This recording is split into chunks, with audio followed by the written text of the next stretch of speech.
Assembly Committee on Education will call to order. Secretaries, will you please call the roll? Assemblywoman Duran. Assemblyman Flores. Here. Assemblywoman Gorlow. Here. Assemblywoman Hanson. Here. Assemblywoman Hardy. Assemblywoman Krasner. Here. Assemblywoman Marzola. Here. Assemblyman MacArthur. Here. Assemblywoman Miller. Here. Assemblywoman Nguyen. Here. Assemblywoman Tolles. Here. Assemblywoman Torres. Here. Chair Bilbray Axelrod. Here, and please mark Assemblywoman Hardy absent excused. She might be joining us, but I don't anticipate this meeting will be very long, so possibly she will not. So on today's agenda, we have 2 work sessions. I'm going to go ahead and skip the housekeeping measures because I think we all know them by now. So I will start with Senate Bill 194. Ms. Robusto. Thank you, Chair Bilbray Axelrod. For the record, Christy Robusto, Research Division of the Legislative Council Bureau. As nonpartisan staff, I'm not here to advocate for issues. I'm here to assist members with the policy issues brought forward to this committee. The work session documents can be found on the committee's webpage on Nellis. Our first bill on work session today is Senate Bill 194, sponsored by Senator Lang and heard by the committee on May 25th. SB 194 establishes the State Seal of Civics program and outlines the requirements to earn the state seal. It requires the superintendent of public instruction to adopt regulations to allow the superintendent to provide a school student or school employee with a civics education excellence designation. The bill further requires the results from the civics exam currently administered to high school students to be reported to NDE and adds civics to the list of subjects included in social studies. Starting with the graduating class of 2027, social studies instruction must require a high school student to complete a service learning project. Finally, the bill includes additional communities in the list of communities whose culture, history, and contributions must be examined for ethnic and diversity studies. There's one proposed amendment to the bill, proposed by Assemblywoman Bilbray Axelrod, which does the following.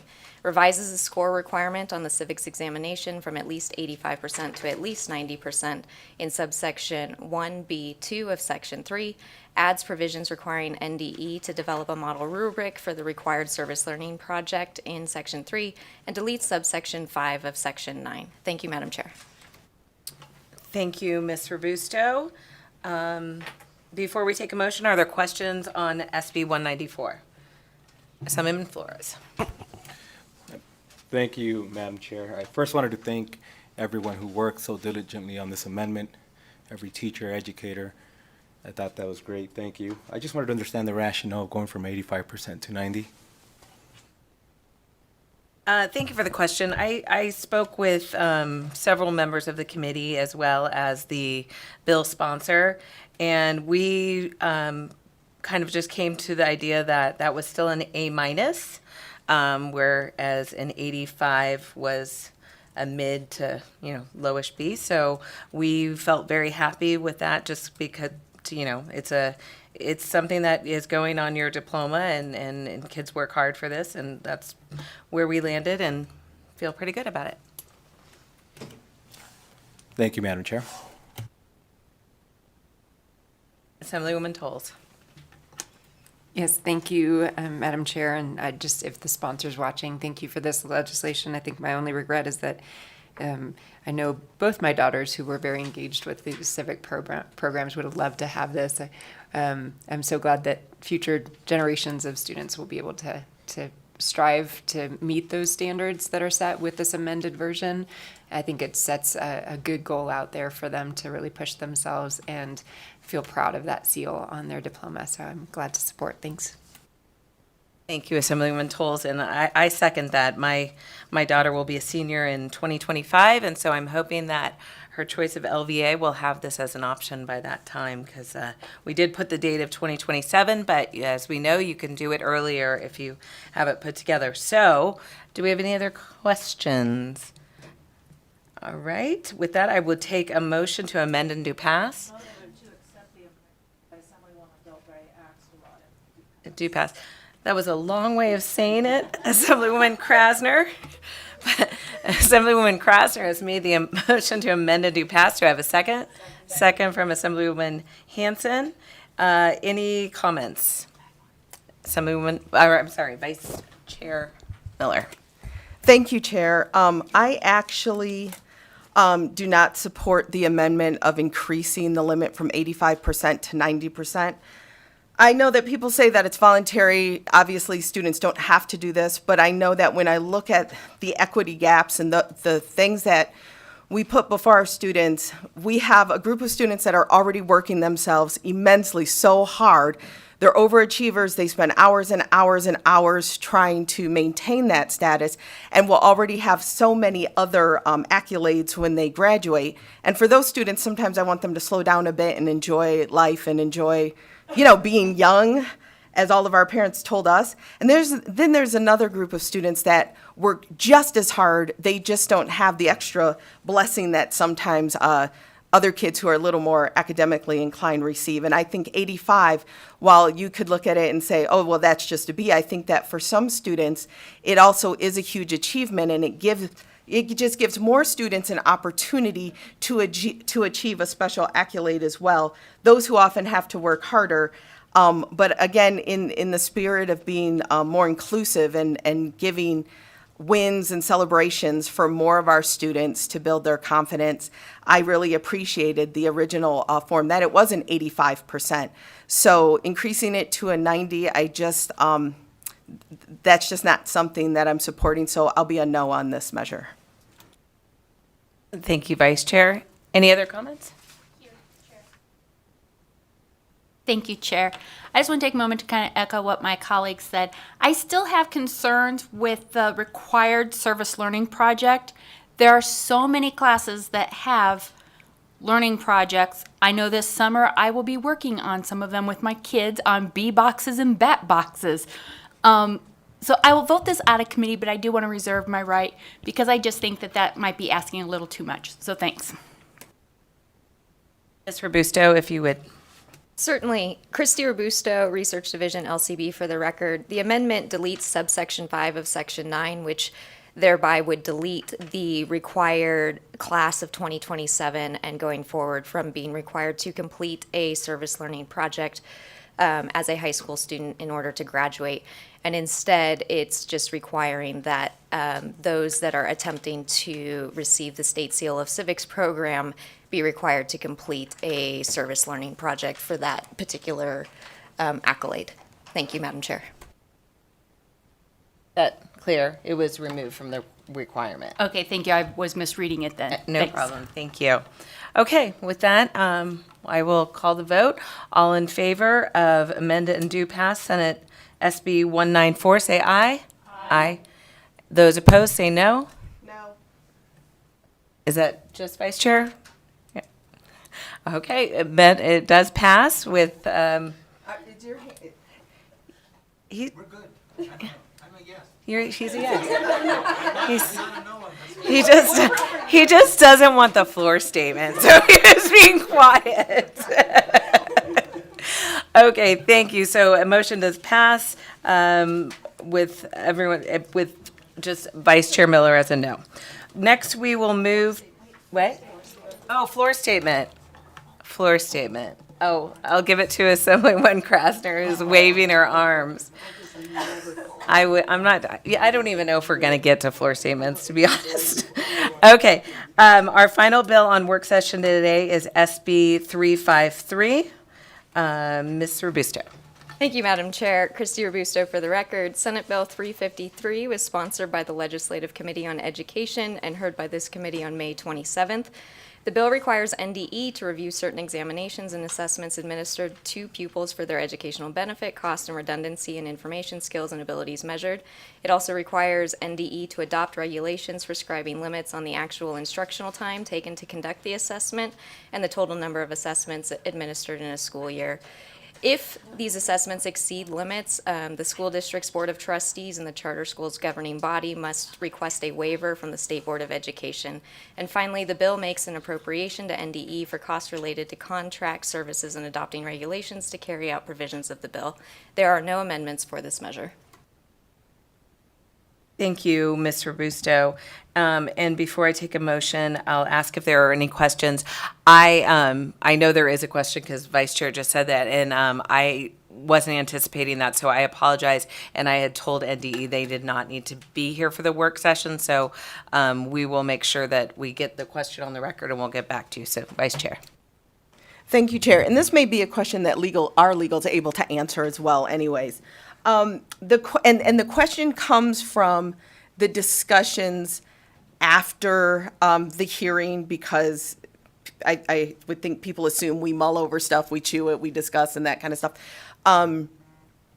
So the question was, the intent of this bill, and again, as someone who's been involved with it for a very long time, is to examine the standardized diagnostics and tests that are given to students.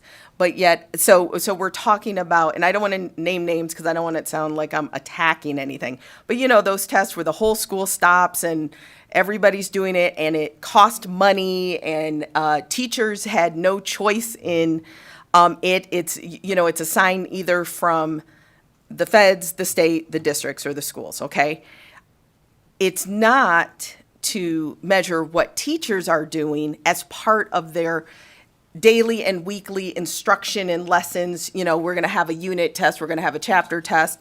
I don't want to use, you know, formative or summative, but just, you know, what we believe as quizzes and tests. So can we get some clarification? Because some people told me that afterwards they felt that the department, or that their understanding was that it would do an inventory of what teachers were doing on a daily and weekly basis in their class, when I want to make sure that's not the intent. Teachers need to do their formative and summative testing, quizzes and stuff as part of their lessons and instruction and measuring.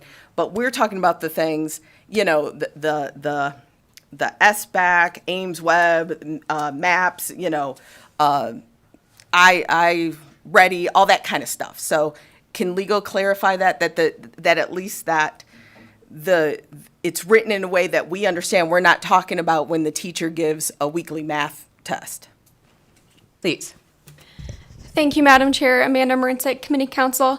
Yes, that's correct. So the bill requires the department to review examinations and assessments that are required to be administered under Chapter 390, which includes both state and federal required examinations. And while it doesn't require the department to review those assessments that are given by teachers, they can still do that under the bill, but it does not require that at all.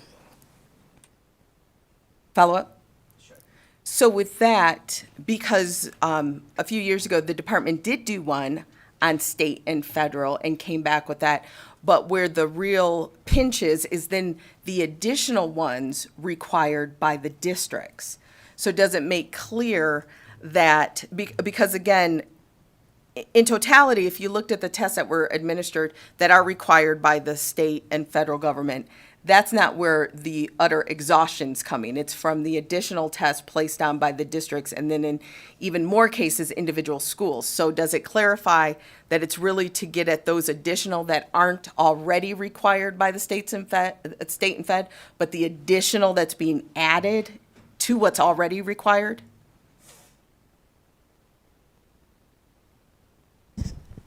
Amanda Marinsek, Committee Counsel, can you give me just 1 minute to look something up? Absolutely. Thank you. Should we say talk amongst ourselves? No, 1 minute recess.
And we're back.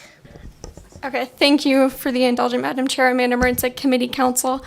So this bill is limited to those examinations administered under Chapter 390. I'm not seeing anything in that chapter for the school district examinations. However, the bill, again, as I said, authorizes, doesn't prohibit the department from reviewing those examinations. So while that's not specifically clarified in the bill, they can certainly do that.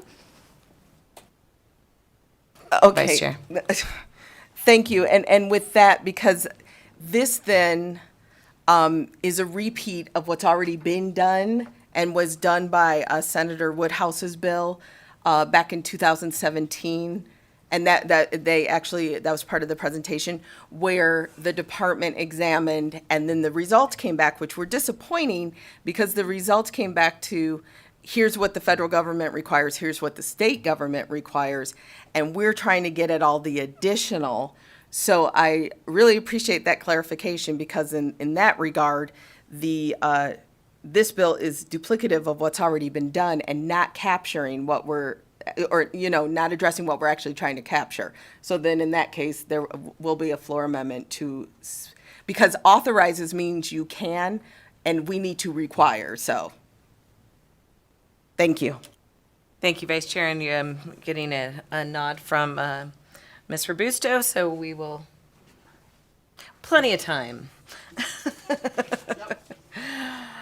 Okay, so with that, we are still going to move it as do pass, knowing that there will probably be an amendment coming to the floor. So with that, I would take a motion to do pass Senate Bill 353. So moved. Vice Chair Miller has made the motion. Assemblywoman Krasner has made the second. Any comments before we? Not seeing any? Okay, so I will say all in favor of Senate Bill 353, say aye. Aye. Those opposed, say no. Say it. No. Assemblyman MacArthur is a nay, so motion does carry. And I'm going to give this to you, Vice Chair, so you can explain your amendment on the floor statement as well. So, Thank you, Chair. thank you. All right, so we're closing the work session and we're moving on to public comment. And I'm not going to go through what public comment means because we're at day 118. So if you have public comment, anyone in the room?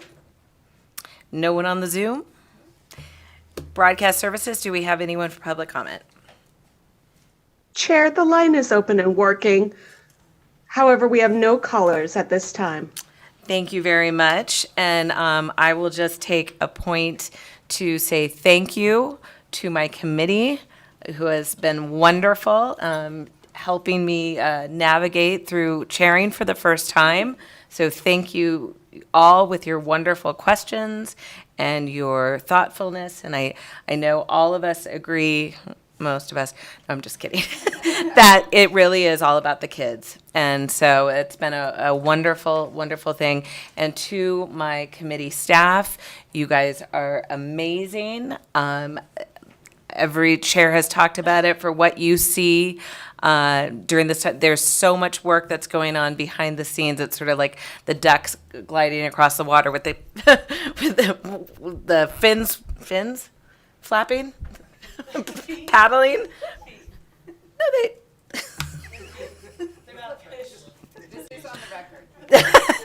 You can take that part out. You know, the little duck feet.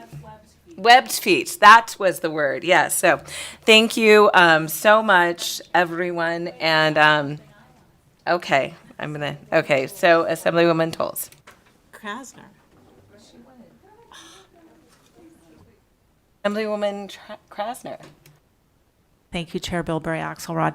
I would like to say thank you to you for doing a great job, for all your hard work and efforts in chairing the Assembly Education Committee. Tyrone Thompson, who passed away, was always the chair. He always did a great job. He always listened. He worked together with everyone. And that's what you've done too. You listen, you work together with everyone, and you've just done a really great job. And so I want to thank you for a wonderful Thank you very much. I know I had very big shoes to fill, and I hope I did him proud, so thank you. Assemblywoman Toles. Thank you so much. And since I do believe this will be our last time meeting, hopefully we won't have any more surprise bills in the next. No, but this is my third term on this committee, and it has always been such an honor to serve here. And I was so grateful for my colleague, Assemblyman Flores, for stepping up last session, and in very sad and difficult circumstances when we lost our chair, Tyrone Thompson, and he stepped up, double chairing, for those of you who don't know, in the last session, and landed this plane well, and to Vice Chair Miller over the interim, who I had the pleasure of working with, and taking on the very, very deep dives into so many deep issues during a pandemic, and really, really tackling, always being fearless about tackling big issues. And much respect to you, Vice Chair Miller, and to you, Chair Bilbray Axelrod, to jump in here, having not served on this committee before, and being a quick study to make every student across our state proud, to really dive in and do her homework. You have just led us so incredibly well. It's just been an honor and a pleasure to serve with every single one of you on this committee in this session. Thank you. Thank you very much. And right, anyone want to say goodbye or anything? I hope we're not back in here, but you never know. With this building, we're on 118 of 120, so we'll probably just see each other on the floor. But like I said, it's just been a real pleasure to serve with all of you. I thought Assemblywoman Torres was talking, but she was just talking to MacArthur. It's like in class, you guys sending notes to each other. Okay, well, with that, we will close the meeting, and hopefully we will not be meeting again. So thank you all for everything. This meeting's adjourned.